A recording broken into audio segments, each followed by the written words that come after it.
Hello students.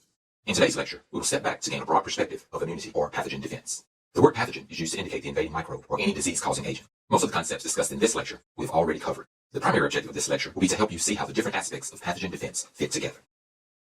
Pathogen defense can be divided into two major categories.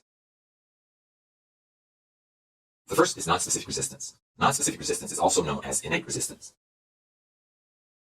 The second major category of pathogen defense is specific immunity. Specific immunity is also known as adaptive immunity. The number 3 here indicates that specific immunity is a third line of defense. The body only resorts to this mechanism after the first lines of defense have been bypassed. We will discuss 5 contributors to non-specific resistance. And we will discuss 2 types of specific resistance. Let's show the 5 contributors or mechanisms of non-specific resistance. Our first line of defense is the external barrier, indicated with the 1. Our second line of defense includes antimicrobial proteins, inflammation, fever, and leukocytes. And our third line of defense includes the leukocytes and specific immunity. Now let's show the 2 types of specific resistance.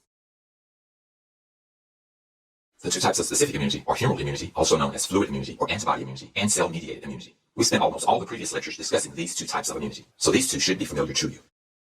However, non-specific resistance is not as complicated, so not much time has been devoted to it. The first mechanism of non-specific resistance are external barriers. Let's show these 2 barriers. Of course, the most obvious external barrier of the body is the skin. Skin is a multi-layered, water-resistant epithelial sheet which blocks the entrance of microbes to the interior of the body. This was discussed in Anatomy and Physiology 1 when we covered the integumentary system. Equally important are the mucous membranes. These membranes line the respiratory, digestive, urinary, and reproductive tracts. A concept that often eludes students is that these tracts are not technically inside the body. They are exposed to the outside just as the skin is. Consequently, because they are moist, they must be even more efficacious in warding off microbes than is the skin. The next mechanism deals with the antimicrobial proteins. The first antimicrobial protein is interferon. As we have seen, interferons can activate cells like macrophages, but also NK cells, or natural killer cells. Another antimicrobial protein is complement. Complement is like a donut ring that inserts itself into the membrane of a bacterium to allow the contents to leak out. Our next mechanism, which we've already discussed, is inflammation. I will first list the terms associated with inflammation, and then we will discuss them. Historically, anatomists have identified 5 cardinal sins of inflammation. The signs can be remembered using the word doctor, D-O-C-T-O-R, with only one of the O's. D for dolor is pain. O for functiolesa is loss of function. C for calor is heat. T for tumor is swelling. And R for rubor is redness. Although there have been 5 signs, anatomists now feel that there really is no loss of function, but that the patient chooses not to engage that function due to pain. So there are really only 4 signs now. Our next mechanism, and completely new to us, is fever. Let's list all of the terms first as before, and then discuss them. Fever is also known as pyrexia. Of course, fever is an increase in body temperature. A fever helps the body in 3 ways. It promotes the production of interferons. The increased metabolism promotes tissue repair. And 3, it inhibits the reproduction of viruses and bacteria. The term febrile means pertaining to fever, such as a febrile attack. A way to remember this is to think of the month February. Because it is cold, people catch colds in February. Febrile. An antipyretic is a fever-reducing drug, like aspirin, ibuprofen, or acetaminophen. However, if you take these drugs to lower your temperature, you will lose the benefits of the fever, and your cold will last longer. A pyrogen is a fever-producing agent, like interleukin-1 or IL-1. So these are the mechanisms exclusive to non-specific resistance. Our last mechanism includes the leukocytes. Leukocytes are unique in that they participate in both non-specific resistance and specific immunity. As we've already discussed the leukocytes in detail in the blood lectures, I will only mention the actions here. Neutrophils fight bacteria. Eosinophils protect against allergens. Basophils promote vasodilation. Think vasodilation, so that other leukocytes can readily reach the site of infection. Natural killer cells, or NK cells, kill host cells that are infected or cancerous. And of course, macrophages are involved in phagocytosis of microbes. Note here that external barriers are our first line of defense. Antimicrobial proteins, inflammation, and fever are our exclusive second lines of defense. And leukocytes and specific immunity are involved in our third line of defense. Now, let's discuss the mechanisms of specific immunity. We will start with humoral immunity. Humoral immunity is also known as fluid immunity or antibody immunity. The word humor means fluid. With this type of immunity, the pathogen is attacked in the fluids. It is not attacked within the cell. These cells engulf the pathogen and present antigens to T helper cells. Plasma cells make antibodies to fight against the pathogen. The antibody-bound pathogens are targeted by macrophages. Humoral immunity can be categorized using 4 terms: active or passive, and natural or artificial. With active immunity, the body makes the B cells, the plasma cells, and the antibodies. With passive immunity, the body receives the antibodies from an external source, and there is no production of B cells or plasma cells. In the case of active immunity, not only are effector B cells produced, but also memory B cells are formed. This means that the next time this individual is exposed to this pathogen, there will be no time delay, and this individual will make antibodies immediately. Consequently, this individual will not get sick from this pathogen. Let's look at the natural and artificial types of active immunity.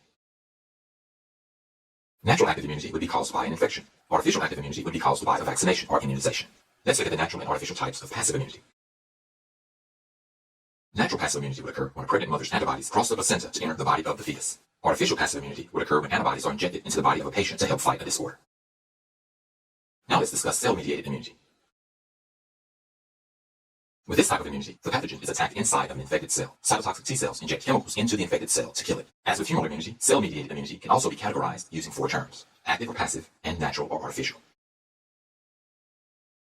With active cell-mediated immunity, the body makes effector and memory T cells. Because memory T cells are involved, this means that the next time this individual is exposed to this pathogen, there will be no time delay, and this individual will make T cells immediately. Consequently, this individual will not get sick from this pathogen. Passive cell-mediated immunity does not exist, as there is no way to inject T cells into the body to fight a pathogen. Let's look at the natural and artificial types of this active immunity. Natural active immunity would be caused by an infection. Artificial active immunity would be caused by a vaccination or immunization. In the past, this is where this lecture would have ended. However, there's been a major advancement in medical science that I must mention. First, a little personal history. In the summer of 2010, I was diagnosed with lymphoma.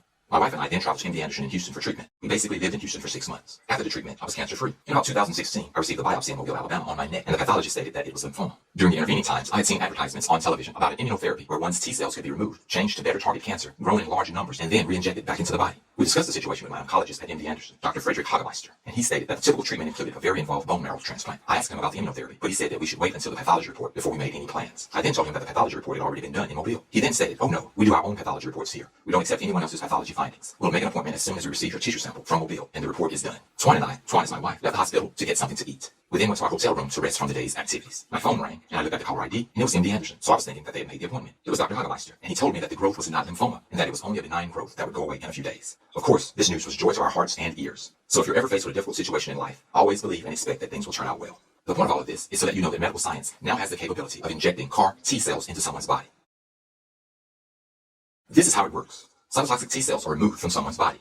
Geneticists then change the T cell receptor to specifically bind to that person's cancer cells. These CAR T cells are grown in large numbers. They are then re-injected back into the patient's body to kill all the cancer cells. CAR T stands for chimeric antigen receptor T cell. So this completes our overview lecture of the different types of pathogen defense. I hope that you learned a lot.